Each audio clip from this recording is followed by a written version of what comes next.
This isn't your typical motorsports podcast. You're listening to Crush This, a monster truck podcast presented by High Octane Coffee and J Concepts.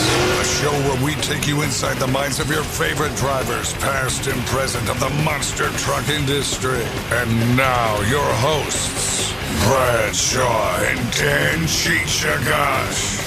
Buckle in. The show starts now. Except you thought this was going to be the Crush This podcast? No. We're taking this baby overnight. Harley, how you doing? I'm doing good. I'm really happy to be on another podcast session tonight. Yeah, we're taking over. There's no rules. And you know what happens when there's no rules, honey? What's that? We get to crack open a cold one. We're going to enjoy this. Cheers. Give me a little fist bump or something. I know you ain't got a drink. No, I don't got a drink. Let's do this. Let's put it to the floor and let's throttle out tonight, y'all. What in the Brian Barthel stealing transmission crap is this? I'm sorry. I thought you were off for the night. No days off, man. No days off. How's it going, everybody? You know what? This is just going to be a relaxed episode. Welcome to the podcast, guys. My name is, as always, Brad Shaw, a.k.a. the Monster Truck Canucker. And with me, the Throttle Out crew. Introduce yourselves, guys. Hey, what's going on? I'm Austin Tweedy, and this is Harley Joe right here in the heart of Rockwall, Texas tonight. It was a pretty hot, I don't know, I say it was a hot day. It started off really just raining, like storm real bad, and then like for the last 3 hours, it's like 95 degrees outside. So we're going to relax. We're off work. Let's have a cold one. Let's have a good time. I'm not too sure what the weather is here in Alberta, Canada, even though it's kind of funny. We're the Texas of Canada. You guys are the Alberta of the States. So, you know, that's how I describe it, because, you know, Texas is oil field, rodeos, lifted trucks. Mm-hmm. That's how it is here in Alberta. We're all about oil fields, lifted trucks, rodeos. You know, that's just how it is. So, unfortunately, our guest tonight wasn't able to make it as of last night. So Cheech messaged me and he was like, hey, still do an episode. And I messaged Austin early today and was like, hey, you want to come on? He's like, yeah, sure. So we're just going to be shooting the breeze and talking the sport. So a lot of stuff has been happening over the last couple of weeks. A lot of arena shows happening with Monster Jam now. And I want to talk about the one, I forget exactly where it was, but John Zimmer Jr. competing in his first Monster Jam event. Oklahoma City. Yep. Oklahoma City. Hokey Dyna, dude. That kid, like, racing him in rigs or rods a couple years ago, and then, like, now he's kicking ass. It's incredible to see. No, not just is it incredible to see, but he's also a really nice person. I got to go on a tour with him, and he's still, and this was a few years ago, and he's still just as humble as ever. A really great guy and making a name for himself. He's been hungry, chomping at the bit, ready to get on the Monster Jam circuit. They throw him an arena show, and right away he's taking off and doing great things for himself. Well, in the lineup, you know, you had all of Jamie's trucks there. I don't know if Cole was there or not. Yes, he was. Oh, he was. Okay. And then you got, you know, Adam, Kristen, you know, you have some heavy hitters in that lineup. Mm-hmm. And he comes in, and there's that video that they posted of him in two-wheel. Like, the kid's got natural talent. Like, just look at his dad, you know. Mm-hmm. The kid has natural talent. And here's the question that I propose about that. Do you think that, you know, the virtual stuff, the rigs or rods, the BeamNG stuff, is able to help translate to the actual thing? Because I know Monster Jam uses a version of rigs or rods for their training simulator. I know that. But do you think that's kind of helped, you know, a kid like John Zimmer Jr. be able to get into the sport and already knock it out of the park driving-wise? Do you want to answer that? Or do you want me to answer that? I mean, I think no doubt that game has an influence, you know, on actually driving a truck in real life, for sure. And I'll just go ahead and say that simulator that's at Feld Entertainment's headquarters, he's actually got on that thing before, hopped on and took that truck for a spin. I watched him do it. So no doubt. And I did know, or I don't know if you know this or not, Bradshaw, but his name, Terminal Velocity, he used that in rigs and rods long before that truck came to be, which is pretty cool. Like, that kid's won a lot of championships in rigs or rods, and that's where I come from too. And Monster Truck Madness too, back in the day, all the leagues. That's how I met Cheech. That's how I met a lot of the guys I still talk to today that have worked with Monster Jam and still do. So I think it's a good training asset. Like, I mess around on rigs or rods almost daily, getting better and trying to learn the stoppies and all that, which is tricky at best. It'd be obviously different in real life because you're feeling the weight of the truck and trying to find that balance point, but it still gives you, the throttle control to be able to do it. Yeah, Rigs and Rods is a great game. I personally was a huge Beam MG fan, and then I lost my computer that had Beam MG on it, and now we've got this MacBook which doesn't, accept the game, which is a big bummer to me. But they're both equally great games. I think they're obviously definitely more realistic than a Monster Jam, Steel Titans, or any other game that's come out in the past. Well, you got to look at what's happened in the racing world with like iRacing and stuff like that, and R Factor. Look at the popularity that's had NASCAR, like last year with when the pandemic started, putting a lot of the races on iRacing and having the Pro Invitational Series. It just shows that the video games are helping like train people to be able to do it in real life, which is crazy. And who would have thought that? I remember when everybody switched to rigs or rods from MTM2. That was a huge thing. It was like, it's an unproven game. We don't know how it's going to be. And now, over 10 years later, like it's proving its worth in the real deal, which is incredible to see. Another big thing, which your cohort, Austin Spence, was at, was the Monster Truck Hall of Fame grand opening in Butler, Indiana. So a lot of that place just looks amazing, guys. Yeah, I'm really like kind of kicking myself for not getting us up there. We should have made a last minute trip up there and go. It's not, I say last minute, we knew it was happening. I just was like, Austin cover it, whatever. No, we should have definitely been. I think they're having the Hall of Fame ceremony anyways in like November. They are. They don't have a set date released just yet, or at least according to Christopher Allen, there's not a set date yet. But we definitely need to make our way up there. Well, from what I've seen, the building looks amazing. It's a lot. I believe it's smaller than what they were in, but they were still able to fit all the trucks in there, have all the displays, and even just the little exhibition they put on with the old school trucks and the modern trucks. Being able to see action there, they can actually do that probably better than they were able to do at the old place. Well, I really like this quote from Gene Patterson when he was talking about the new Hall of Fame. He said, "We went from being in basically a Walmart, and now we're moving to the Dollar General. The exception that is we own the Dollar General, so we can do what we want. And like you said, there's plenty of real estate there, so they can essentially do whatever the hell they want. If they want to build a full steam racetrack out there, they can go ahead and do that. So I'm a huge fan of it. For some reason, we're still not subscribed or signed up to their thing, and we've been meaning to do that for a long time, and so we will do that. They have a little newsletter you can sign up for, and they put your name in it and everything that you signed up for. It's pretty cool. That's one thing I have to do. One thing I still have to do is sign up for the MTRA. I've been wanting to do that for a couple of years and now become a member. And, I'm hoping with restrictions and stuff, and when I'm fully vaccinated and stuff, I can make the trip out to that event, because you don't even know how many people want me to come out to that show, the Hall of Fame. People have been asking me for years. Mike Hedman, like almost every single week on the podcast for a long time, was like, "When are you coming to the Hall of Fame? When are you coming to the Hall of Fame?" It's going to happen when borders can open up. And that's one thing, with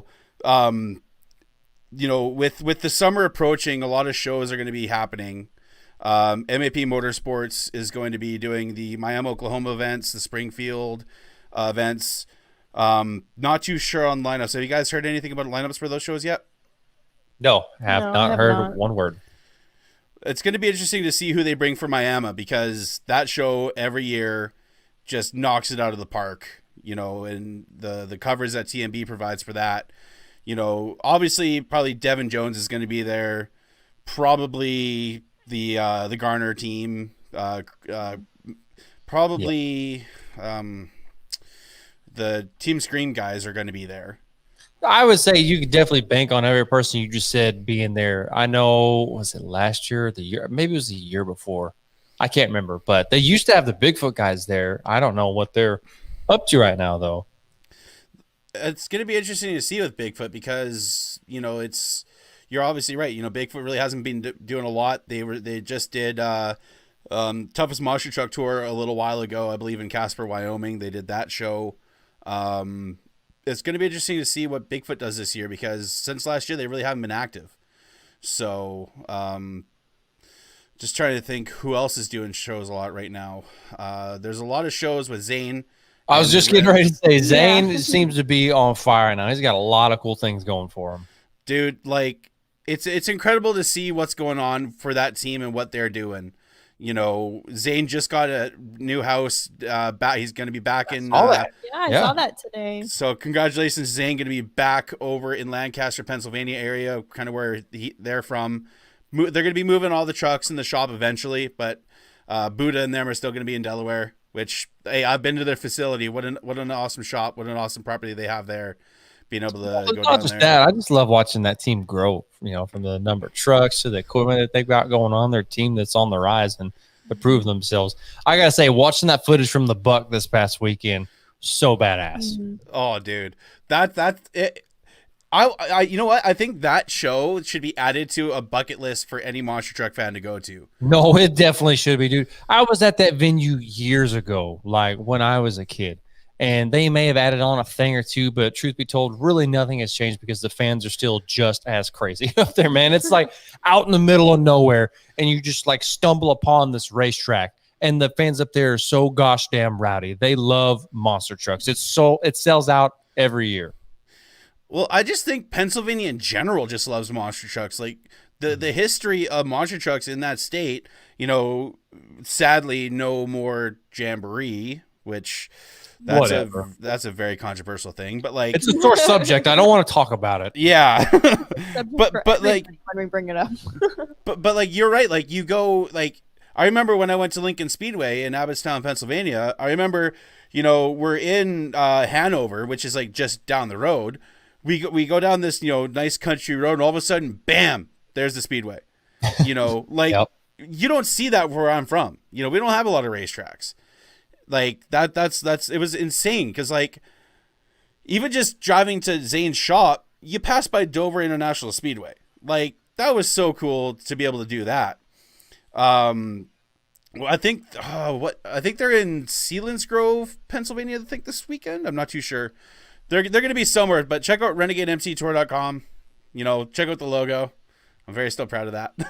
You should be, man. No, you do you put a lot of cool things together, man. You should be proud of that. Scott Douglas repping that stuff now, man. That's so cool to see. That shocked me, man. Seeing like a childhood hero of mine repping something that had a logo that I designed it was so cool.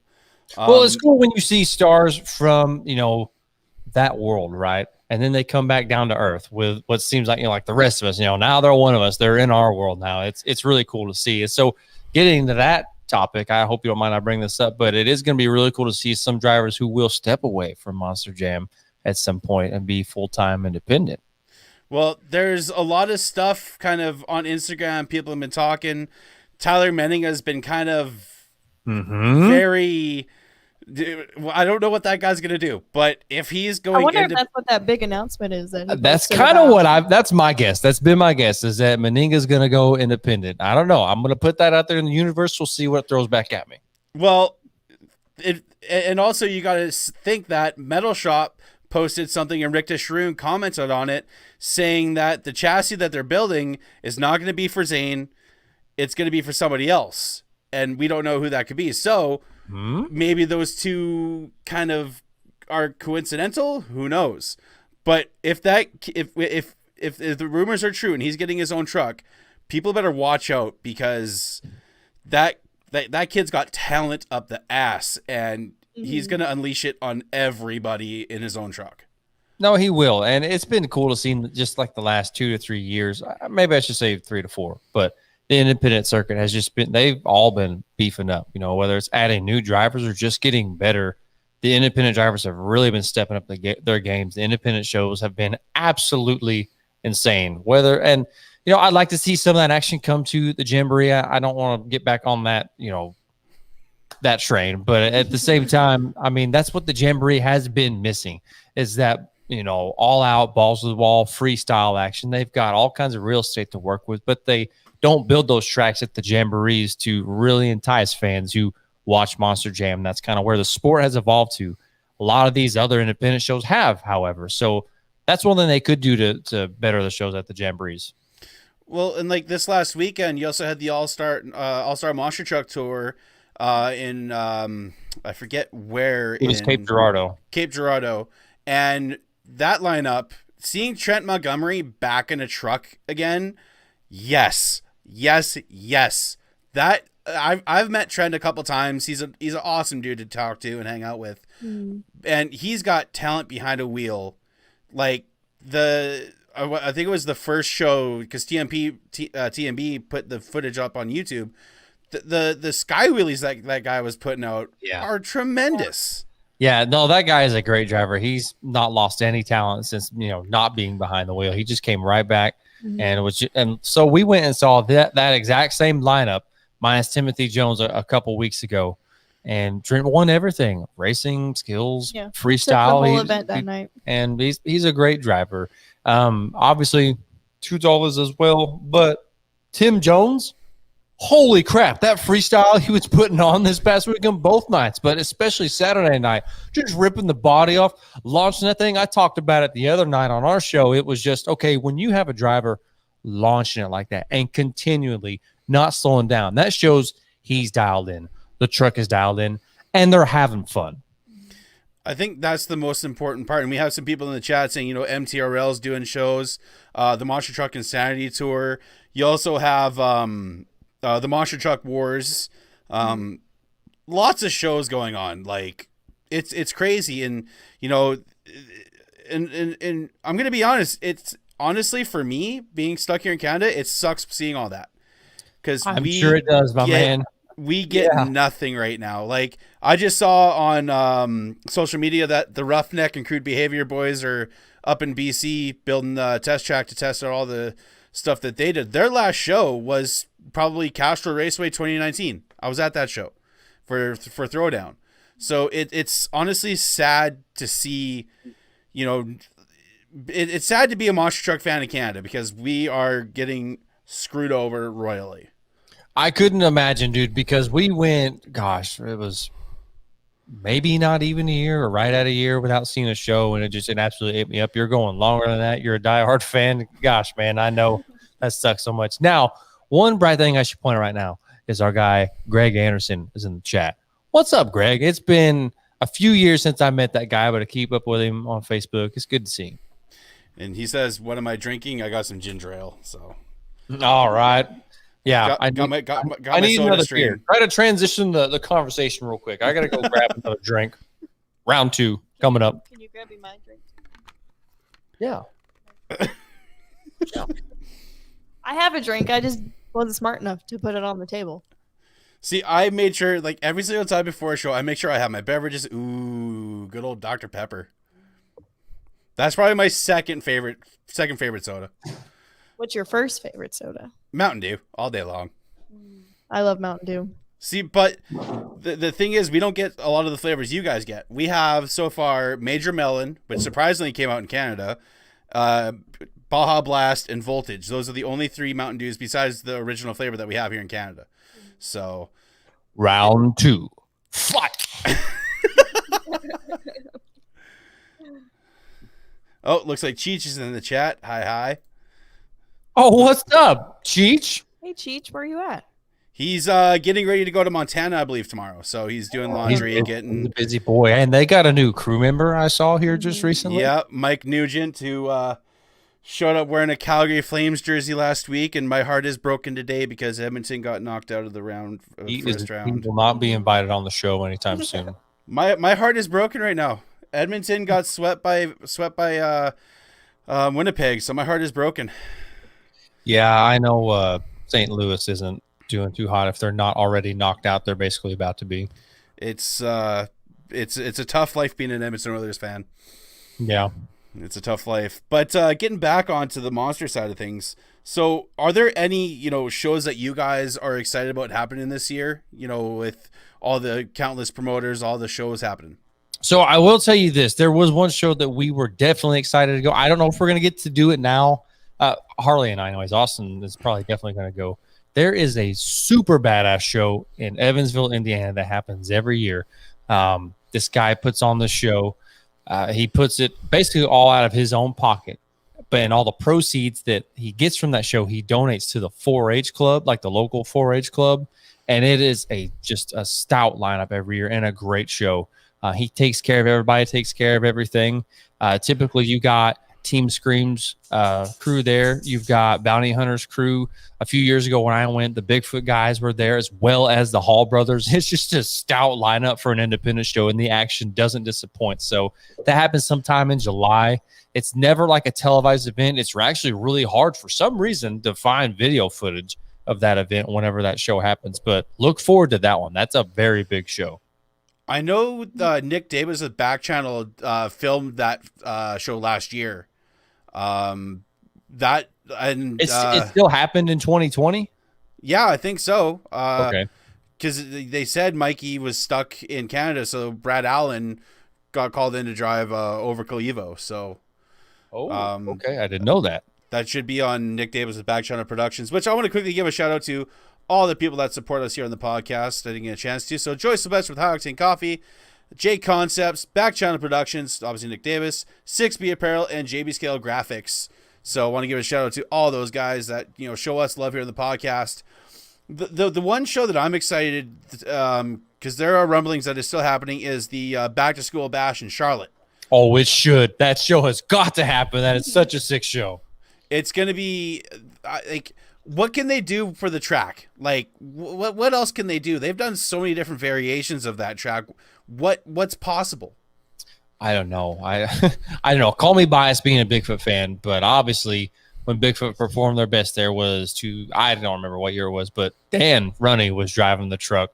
He had Bigfoot 21, the old school racer paint scheme. He had silver wheels, and he just dominated racing. Made it look easy, right? But that track, that layout is so insane. I'd say that's probably, I don't know, that might be like the Super Bowl of independent shows right there. Bradshaw, what do you think? Yeah, it's taken over. For a long time, I feel like it was the Mount Pleasant show with Throwdown. I feel like that was the kind of world finals for the independents because Elliot would bring out the heavy hitters for that show, pun intended, always bringing out Derek Ganser for that show. But no, I completely agree with you. That show is definitely the world finals or the big show of the year for the independent team. What I would love to see them do. Okay, so next door they got ZMAX Dragway 4 wide. I'd love to see something happen there. Personally, that'd be sick. Well, I was just getting ready to say, we just talked about all these, Monster Jam guys coming in the independent world. What happens when we see Tyler Meninga show up at the dirt track in Charlotte, man? Oh, boy. Okay. But I'm just saying. Okay, so let's do a little bit of fantasy booking, shall we? Okay. Let's take a page from a lot of the wrestling podcasts I listen to. Let's book our own back to school bash at Charlotte. So how many trucks are we talking about? Whatever trucks they run is probably good enough, considering it's such a huge track and it's a longer show. So I don't even know off the top of my head how many trucks they normally run for that show. Let me find out, because I think this is going to be interesting, like creating our own lineup for the show, and like that's something that I always often think about. Like if I were to be able to put on a show, who would I book? Where would it be? And obviously Charlotte Back to School Bash is the perfect venue for it. So hold on, you mentioned the word fantasy. Are we still sticking to current drivers, or can we go to retired drivers? You make the rules here. Okay, we'll add 2 retired drivers, but the rest current. Okay. So I guess I'm not too familiar with this event because. Yeah, we'll check out some shows whenever we hop over here, because it's an insane course. Just imagine like Bristol, or like just a big NASCAR track, but it's just all dirt, like the whole thing, like the middle and everything. It's just a huge. I think I've heard like you talk about it with the Yeah. bags when Yeah, we it's were a with huge them. show. It- So it's basically like a rallycross course, but for monster trucks. That's how people have described it. Gotcha. Let's see here. hey, you give me the number of trucks, and I'll tell you right now who I'd pick. We'll She's commented do 12. Yeah, she says 12. yeah, we'll do a 12 truck lineup. So 2 of those are going to be kind of like a whoever, like a retired driver coming back. 10 of them are going to be regulars. So obviously got to put Tyler Menninga on that list. Okay. That I think that's choice number 1. Whatever, let's say, his own truck, So I think that would be a good starter for that show. Okay. Well, I'm gonna go. Okay. When you say Tyler Meninga, my mind automatically goes to he can do anything in the truck, but I'm thinking geared more towards freestyle. You said we could bring two retired drivers back. Yep. So I'm obviously gonna go with somebody who's already dominated that course for racing purposes only. Dan Runny. Ooh, that's a good choice.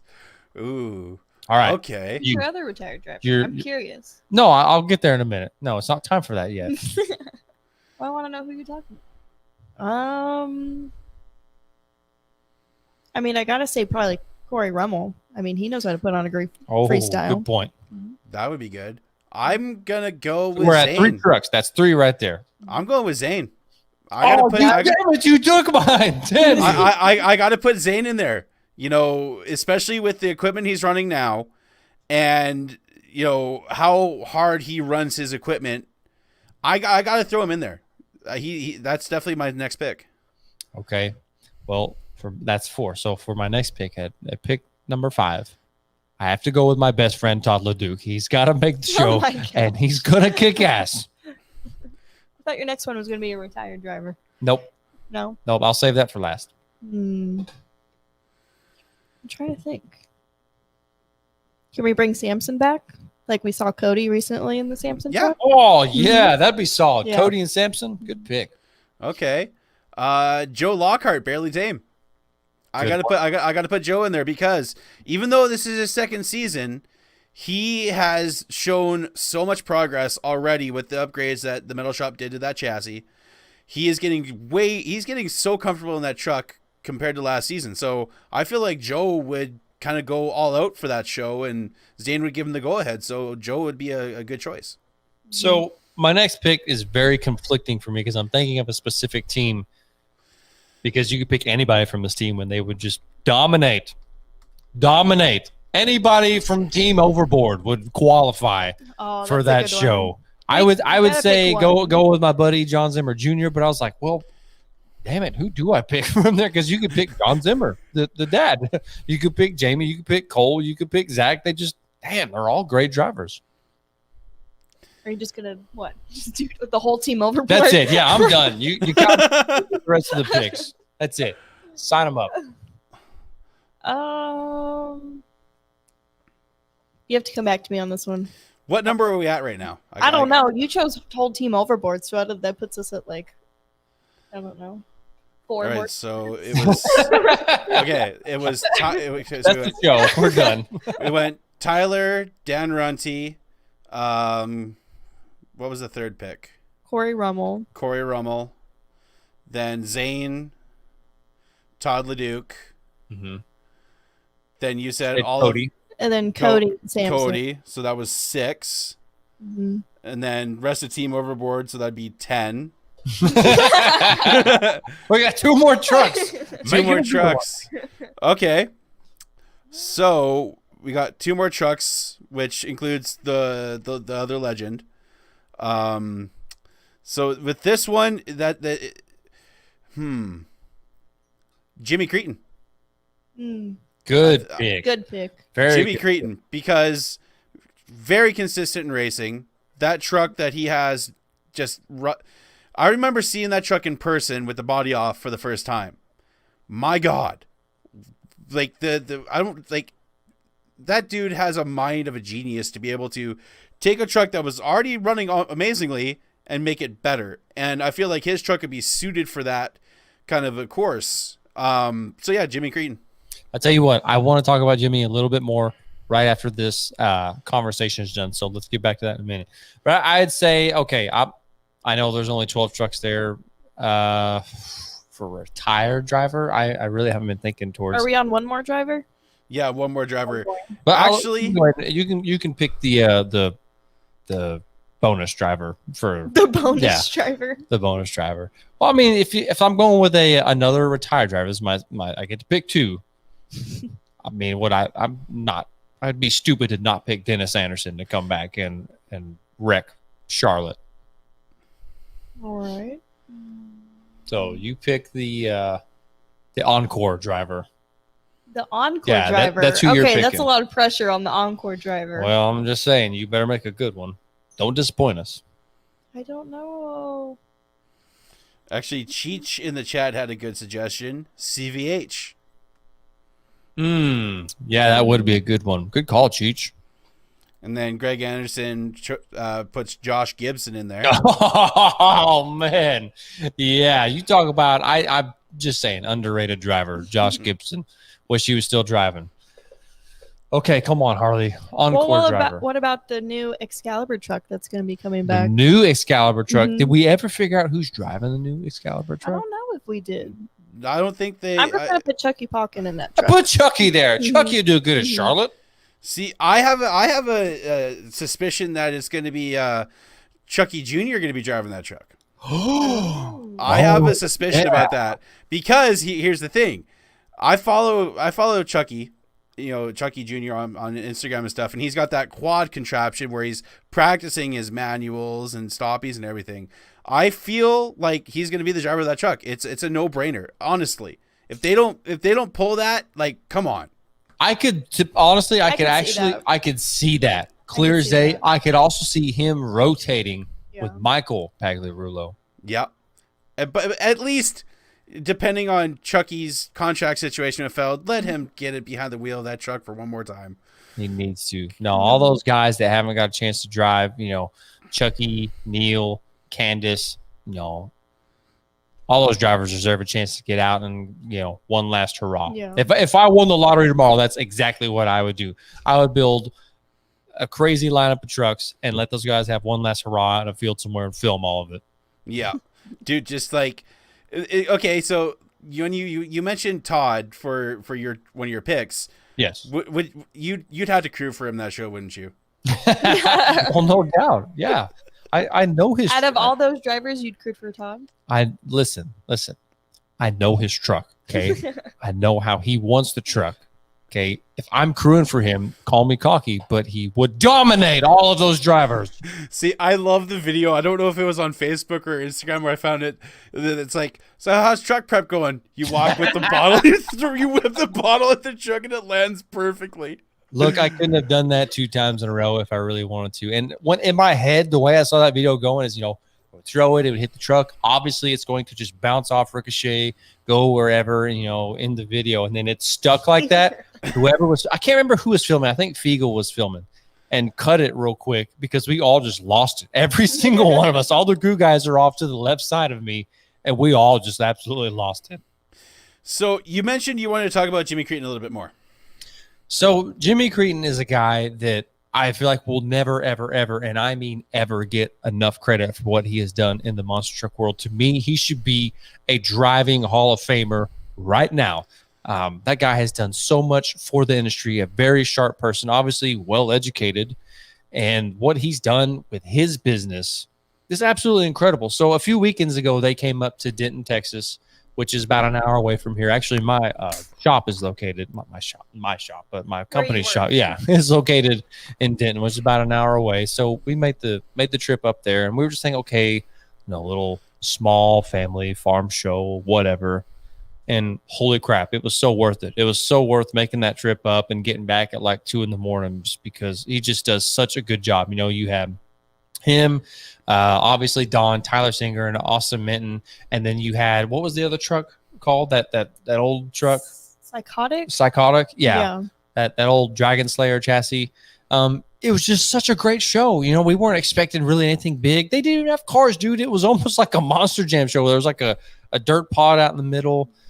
They had straight line drag somehow in the small arena, and Jimmy he looked like what we would think Gravedigger would look like at a stadium show. He was just the man, and you realize, okay, that experience, that guy knows where to put that truck. He knows how much throttle to put in it, hitting the jump, and he just will never get enough credit. That guy has obviously won Monster Jam World Finals freestyle and racing, and I just got to say, what a flex for a guy to go out and win Monster Jam World Finals racing. The reigning World Finals. He's still the reigning World Finals freestyle champ. Still has the title. Rumor has it he may or may not be even going back to Monster Jam.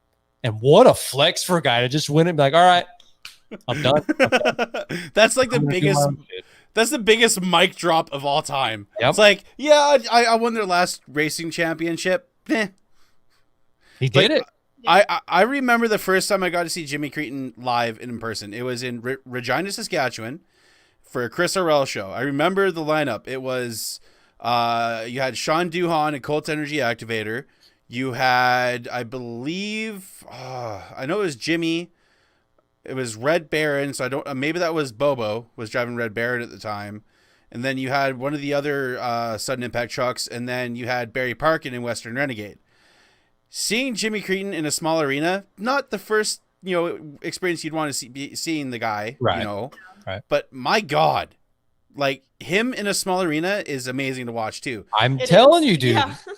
I'm telling you. The way he whips that truck around in that small space, it's really cool to see. And then seeing him outdoors at Castro Speedway with Throwdown for the first time, I think it was 2016 or 2017 I went to that show. Seeing him slap wheelie that truck is a experience like no other. He can set that truck down wherever and just start. How he sets that truck up is ridiculous. He knows where it's at, and I just got to say, when he built his new race chassis that he drives right now, everybody thought he was insane. They were like, "Well, he ain't gonna be driving for much longer. He's lost it. He's officially off his rocker." And guess what? That truck did exactly what he built it for, which is to go and win World Finals racing. Now he's, a part of the very few, those elite drivers who won both racing and freestyle in Monster Jam World Finals, and he did it as an independent.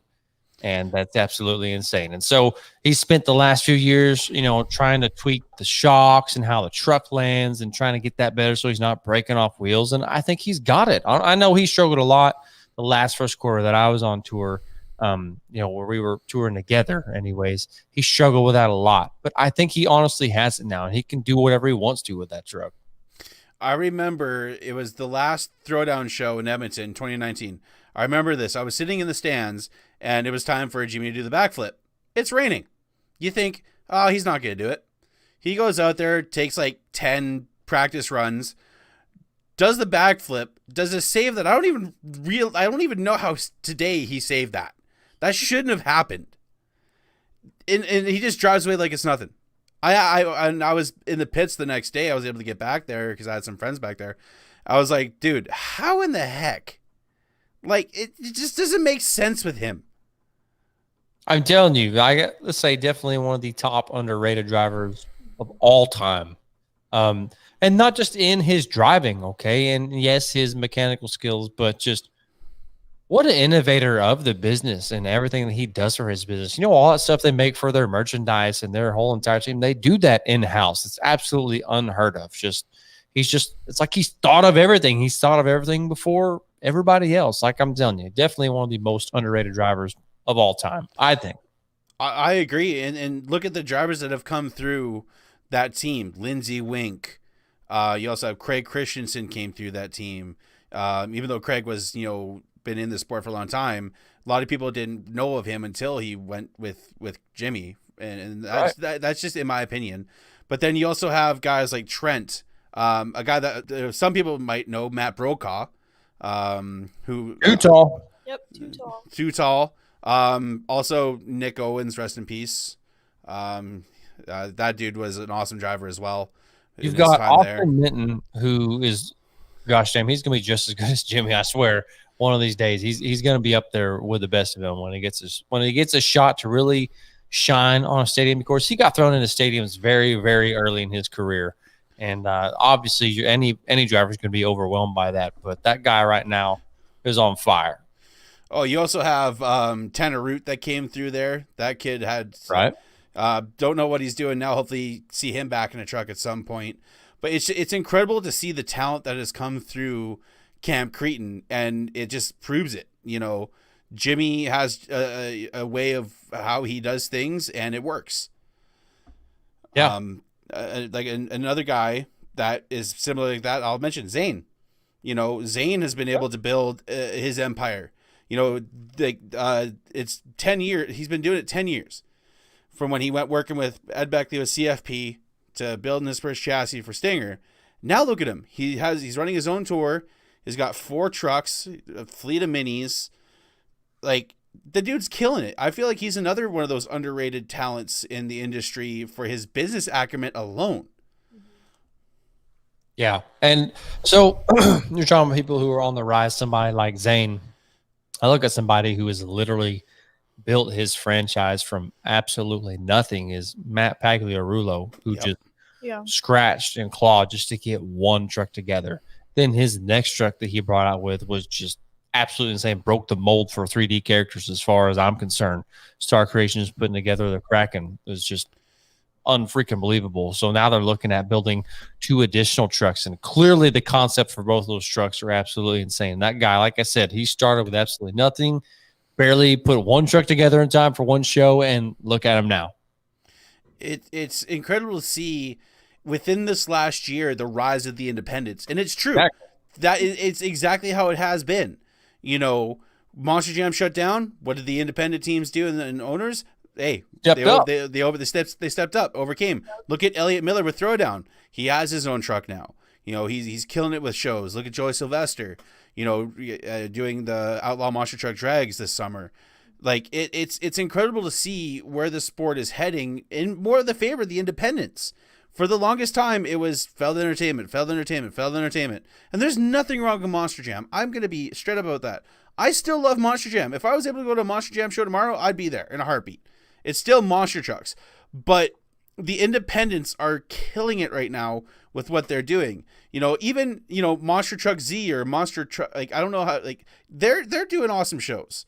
You know, and look at what, you know, Ricky Fowler and them are doing. Every independent is stepping it up further and further. I truly believe that monster trucks are getting back into the hands of independents where it should be. You know, I don't know the current state of Monster Jam, how Mr. Kenneth Feld is doing and all that, but the independents have strongly taken over in the last year, and they should have. So the state of monster trucks is very exciting right now. You know, and you know, we were talking about Tyler Menning earlier. That shows it. You know, look at guys like Cody Saucier. You know, like the situation with Feld happened, and look, he's capitalizing it. Last year drove some events for the Jamborees. Now he's stepping in the seat of Samson at times. You know, he's capitalizing on those opportunities that are outside of Monster Jam. And like, I'd love to see that guy in his own truck. Like, my goodness, like, he gets in his own truck, it's going to be a similar situation if Tyler gets in his own truck. Those two would be unstoppable. Game over. Can you imagine if those two were like on a team together? Oh my God. I mean, you say that though. We've already mentioned this team, whether it would be like an all-star team. You kind of have an all-star team in Team Overboard, who we've talked about on our show many times. Every single one of those drivers are all World Finals championship material. Another thing to put into perspective is, you know, I just thought about this. You know, I mentioned the Metal Shop chassis earlier. What if Weston Anderson? You know what? You say that, and I'm so glad you brought that up. That is a very strong possibility that you see him pop up in either an independent or Monster Jam. A lot of people thought, okay, maybe not Monster Jam. The Anderson's trying to veer away from Monster Jam. That's kind of like the best kept secret for a long time. But don't sleep on that idea. No, Monster Jam might just make that happen. And watching him freestyle King Sling and Bog Hog this last weekend, clearly the kid has talent. Like, if that get that kid in a monster. And Chris Walquist just popped up here with Mike Christensen and Paul Jensen, Team Throttle Monster.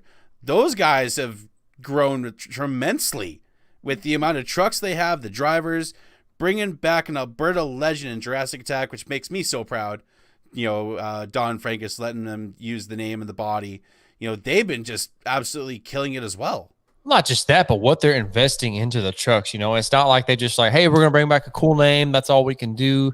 No, they keep feeding into the machines. They are just as good quality monster trucks as any Feld truck you see out there. They probably have more power in their motors. And sitting up in the stands. They sound like they have more power. Yeah, wow.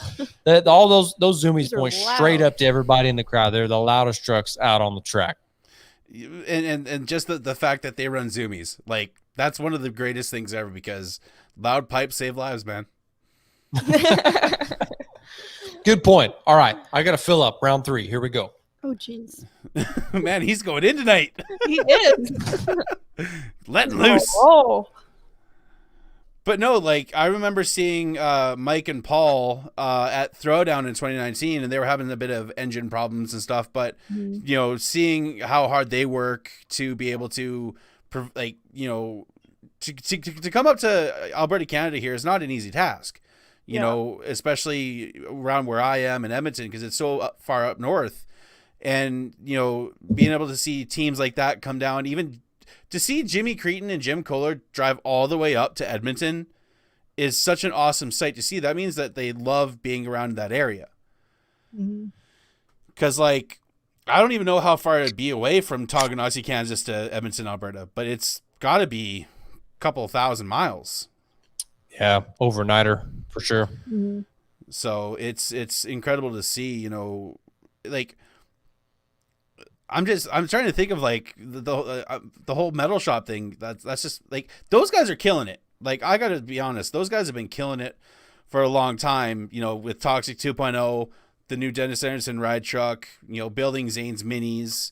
Like, those guys are, and then they're doing shows again, which is awesome to see, bringing Saigon Shaker back out. But what are we ultimately discussing here, though? Another independent team just breaking the mold for monster trucks independence or taking over. Yeah, and who knows who could it be, and that's the exciting part, because we've mentioned Cody. Who knows? That could be Cody's chassis, or Tyler's, or the Andersons for Weston. Like, who knows? That's the surprising thing about it, and they've made a lot of progress on that already. Those guys could build chassis like that, and it also shows that, people were going for, Eddie Machka chassis, a CRD for many years. The metal shop, they're proving why they're one of the best in the business now. I've never got a chance to do a show or meet any one of those guys from the metal shop, the Disharoon crew, but I've never heard anything bad about them. They're clearly doing something right. Like, I went to their shop, I think the first full day I was there with Zane, went up to their shop. I didn't get to meet Rick or Ryan, which kind of bummed me up. But, like, I remember getting to see Corey Snyder's new Toxic while it was being built. And even just going around their shop and the attention to detail that those guys put into their equipment. Like, they 3D laser scan stuff to be able to make it fit, like, perfectly. Nobody else is doing that. No, the only people I hear of doing anything similar to that is not even necessarily building a monster, building bodies for stuff, which is Star Creations. Bodies, and look how far those guys have come. We want to create a new topic is Star Creation, and like they're doing stuff for Bigfoot now. I mean, they're everywhere. They made like a model for license plates in the state of Florida. I mean, that's right. They're everywhere. And speaking of that, creating the body for Bigfoot 8/Bigfoot 4, like, that all in itself, that's what, like, those guys are killing it. And seeing those two trucks being built basically side by side, like, makes like fans like us just happy. Well, it does. And, we talked about, Bigfoot 8 being restored, and, kind of disappointing to not see Bigfoot 8 at the Hall of Fame this past weekend. That's something that me and Austin Spence were kind of speculating on. Like, clearly that's what they're building it for, is to take it to the Hall of Fame. And then it wasn't there. We're like, what the heck is Bigfoot doing then? Are they going to bring that thing out and just, like, are they going to do displays with it? Are they going to do car crushes with it? Or is it going to go in a different museum? What is the Bigfoot crew doing? I think it's going to probably be at the actual Hall of Fame ceremony. Okay. I feel like Bigfoot and Jason Childress, Lonnie Childress, who are doing Bigfoot 4, it's all going to come together at that time. And this is my thought. Bigfoot 8 sporting the old school racer stripe, body. Then you have Bigfoot 4 with Gene Patterson coming out as Cold Cobra, wearing the snakebite body. Now, I will say this, though. Bigfoot 8, okay, deserves to be in any museum, I swear, around the world. But clearly it's made for the Hall of Fame, Monster Truck Hall of Fame. But that truck has to go to a museum somewhere, man. There's so much history to that truck and what it's done for the industry. Well, it's funny you say that because I'm a huge NHRA fan as well. And I forget what number of Don Garlett's cars that they had. Maybe it was Swamp Rat 31.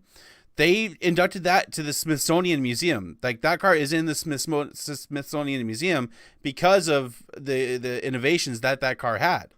So it'd be a similar thing. That's what I'm saying. It deserves that spot. I said this phrase, a lot tonight, but it broke the mold for monster trucks. The truck was outlaw for a little while, couldn't compete on the circuit because it was so far ahead of its time. And truth be told, it's kind of like hurt all of us who love monster trucks and who love Bigfoot to see that truck just kind of still just be thrown to the wayside and still doing car crushes and displays, even just these last few years. Why? That truck has needed to be in a museum for such a long time.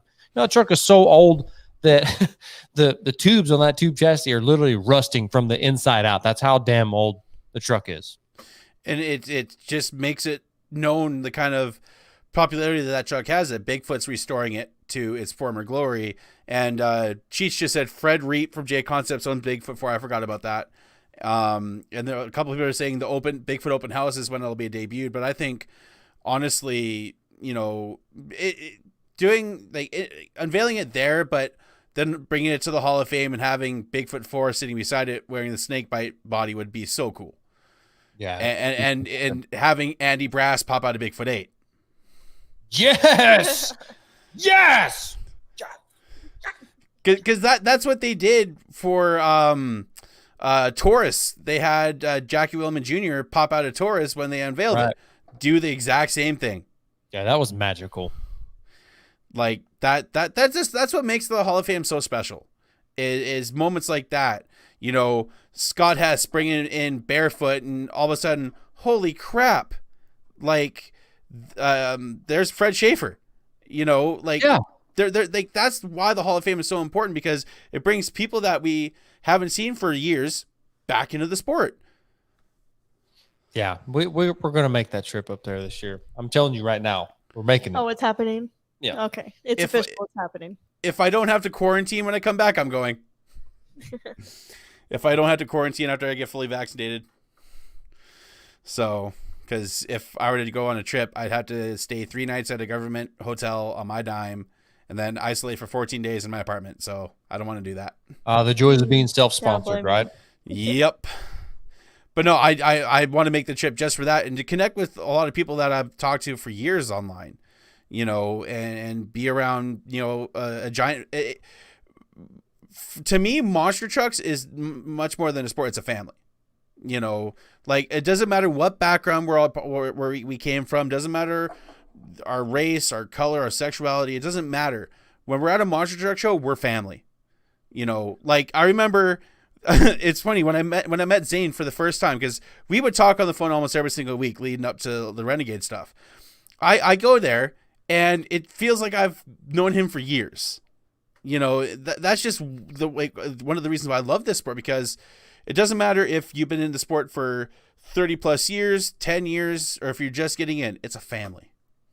Yeah, we talked about that on our show recently. It's just how close, how tight-knit our monster truck community is. To me, that's the best quality. It's almost like, okay, even if you haven't met somebody, it's like everybody knows everybody.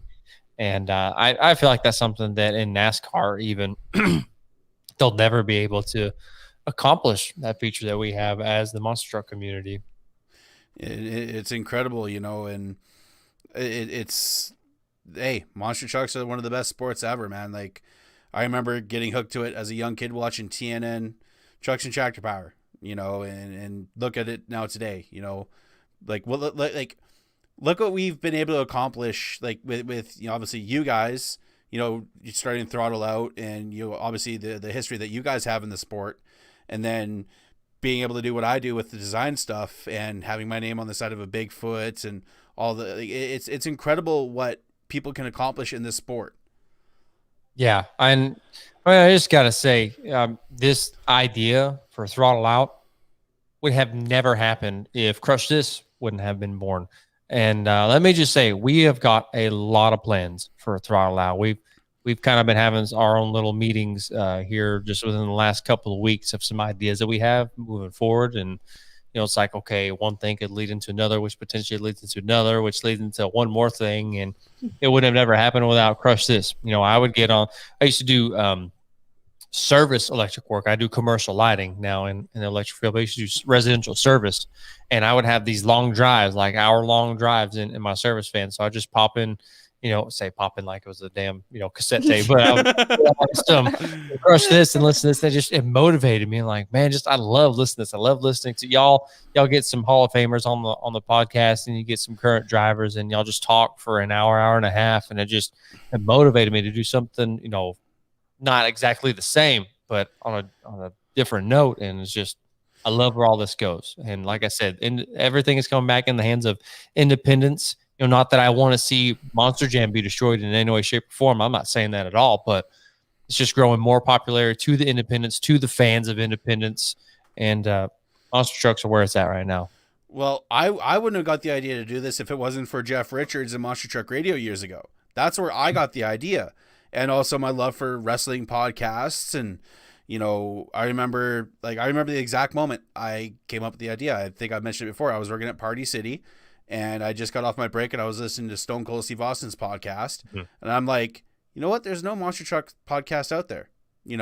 Monster Truck Radio was kind of doing some stuff. They kind of transferred over to Ross and the Monster Blog. And I'm like, you know what? I should start it. And then message Cheech, and been doing it 6 years. So, and thank you for what you said about, how we inspired you guys to get started to do this kind of same thing as well. And like I'm also going to give a huge shout out to Mason and Cam Miguez from the Monster. I forget what their podcast was called. The Monster Outlaw. No, that's Vince Ackard and Phil Vincenza. I know. I watched it. Monstercast. Monstercast. Yep. If it wasn't for those guys, I wouldn't have found out about this whole video thing and StreamYard. So, and basically what I'm saying is go support everybody, guys. Like, if you're listening, like, go support the Throttle Out Show. Go support Monster Truck Outlaws of the West. Heck, even go on Twitch and support Scott Douglas and what he's doing. Yeah. I love seeing all these podcasts come out because it's such a cool culture and gives you guys something to listen to. Every podcast is different, and that's what I love about it. The Monster Truck Outlaws of the West guys focus on the West Coast of their side and doing stuff like that, and they've done some stuff here in Canada, and then you guys are killing it with your guys' stuff. Like, my God, like I love watching the videos and listening to what you guys do because I find myself laughing my ass off more times than anything. We're trying, man. I can't say this enough. We're literally trying different things each and every week. Nothing has been consistent. Nothing has been the same. We're always changing up something around here. And I will tell you this, and we'll probably talk about it a little bit more tomorrow night on our show on Wednesday night. We got some big things coming. We got some things in the works right now that I believe a lot of people will love. Ultimately, it's for the people, the fans of Monster Truck. So, yeah, just like you said, support everybody though. This isn't like I'm better than you type. No. This is for everybody. We want to support everybody. We're all in this together. That sounds like the whole COVID thing, but we're all in this together in the Monster Truck world. It's one dysfunctional family. Yeah, it's a great way to put it. Hey, I still got to get on your guys' show sometime soon. We still got to do that. You said we'll talk more about that whenever we hop off the air. Yeah. Well, speaking of that, guys, if you guys have any social media, go ahead and plug it. Well, we're at the Throttle Out Show on everything: Facebook, Instagram, YouTube. Do you have any more you want to add to that? No, I mean, just support Throttle Out Show. Yep. On what he said, Facebook, Instagram, and YouTube. It's all the same name. On Instagram, personally, I'm Austin K. Tweety. And then Facebook, you can find me there. Twitter, I hardly ever use Twitter. And the funny thing is, Twitter. no, listen, I love Twitter. I still check it. I just never post anything or tweet. I never, just whatever. But I'm actually under Kinley's dad on Twitter. What about you? I have an Instagram. I think it's _ Harley Johnson. And then I have a Facebook at Harley Johnson. No, I don't have a Twitter. I would say don't forget Austin Spence, but I'm sorry, man. I can't remember your handle for everything. I think it's A Spence. I don't know. Something. You can follow me at the Monster Truck Canucker. I know, most original nickname ever. On Facebook, just under Bradshaw. Check out Bradley Shaw Designs as well. And, just check us out. Crush This Podcast on Instagram and everything like that. And YouTube. And also go on MySpace, find Cheech or MySpace. Call his messaging bird or whatever he said on one of the last shows. Yeah, that's right. His pigeon or whatever. Yeah, like I said. Yeah. And also, guys, check out belowthecollar.com/crush this podcast. We have some shirts for sale. Helps us out, offset the cost. And we also have our shirts from 6B Apparel. You have to contact me or Cheech. For them, we have the old school design and the new school design. $100 a pop. Again, message either me or Cheech for those. If you go directly to 6B, they won't make it. They need our permission first. So get a hold of me or Cheech. But that does it for the episode tonight, guys. Thank you so much. Thank you for Austin and Harley for jumping on last minute. And, stay tuned for another crossover, possibly me on their show. All right, guys. Yeah. And as we always say on the Crush This podcast, keep the rubber side down, the shiny side up, everybody. Peace.